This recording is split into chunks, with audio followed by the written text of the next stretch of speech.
अगर मोतियाबिंद सर्जरी के बाद आपको अभी भी धुंधला दिख रहा है, तो क्या आपका ऑपरेशन गलत हुआ है? क्या डॉक्टर ने ठीक से ऑपरेशन नहीं किया है?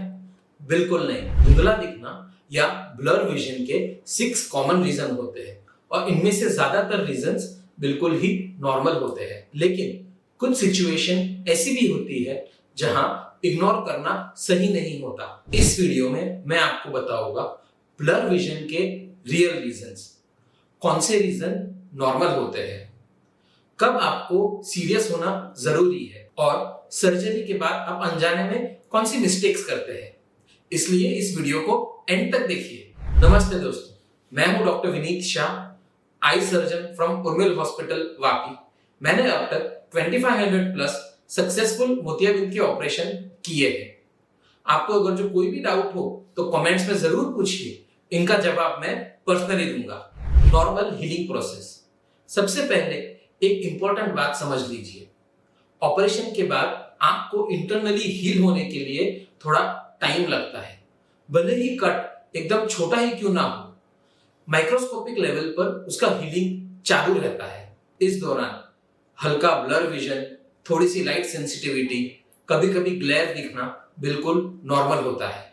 यूजुअली 5 से 7 दिन में नोटिसेबल इंप्रूवमेंट आता है, कभी कभी 2 से 3 हफ्ते भी लग सकते हैं।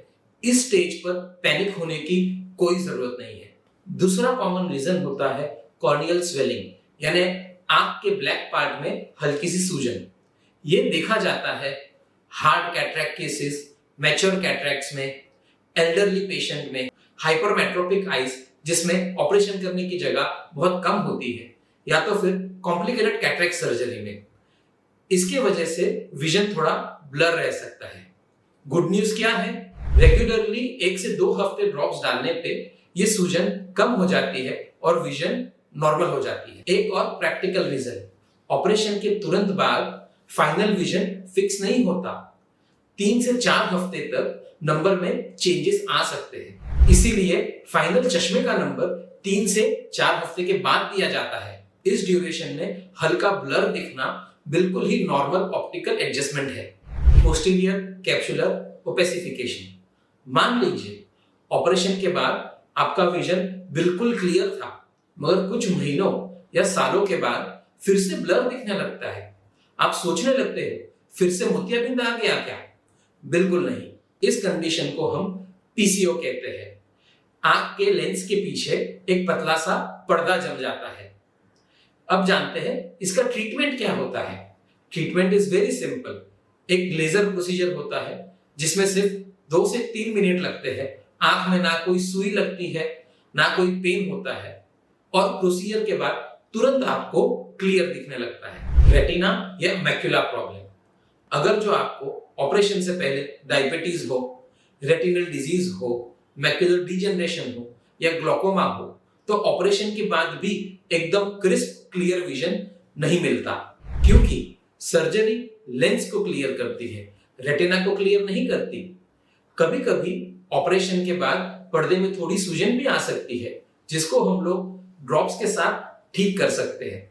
इसी के लिए प्री ऑपरेटिव इवैल्यूएशन कराना बहुत जरूरी है। अब बात करते हैं कब तुरंत डॉक्टर को दिखाना चाहिए। विजन अचानक बहुत कम हो जाए, सीवियर पेन हो, आंख में बहुत ज्यादा रेडनेस हो, फ्लैशिंग लाइट या फ्लोटर्स अचानक से बढ़ जाए, तो इन केसेस में वेट नहीं करना चाहिए, तुरंत जाके अपने डॉक्टर को दिखाना चाहिए। अब जानते हैं सर्जरी के बाद लोग कौन सी गलतियां करते हैं। आई ड्रॉप्स टाइम पर नहीं डालते हैं।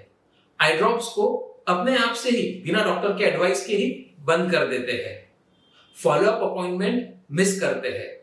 आंख को बार बार कपड़े से या रुमाल से रगड़ते हैं, और मोस्ट इंपॉर्टेंट, गूगल पर सर्च करके पैनिक होते हैं। याद रखिए, रेगुलर फॉलोअप और प्रॉपर ड्रॉप्स यूजेज रिकवरी के लिए सबसे इंपॉर्टेंट है। अगर आप ये जानना चाहते हैं कि मोतियाबिंद के ऑपरेशन के बाद कौन कौन सी प्रिकॉशंस फॉलो करनी चाहिए ताकि आपकी रिकवरी बिल्कुल स्मूथ हो, तो इसी टॉपिक पर मैंने एक डिटेल्ड वीडियो बनाया है। आप स्क्रीन पर दिख रहे लिंक पर क्लिक करके जरूर देखिए। कोई भी डाउट हो तो कमेंट्स में जरूर पूछिए, उनका जवाब मैं पर्सनली दूंगा।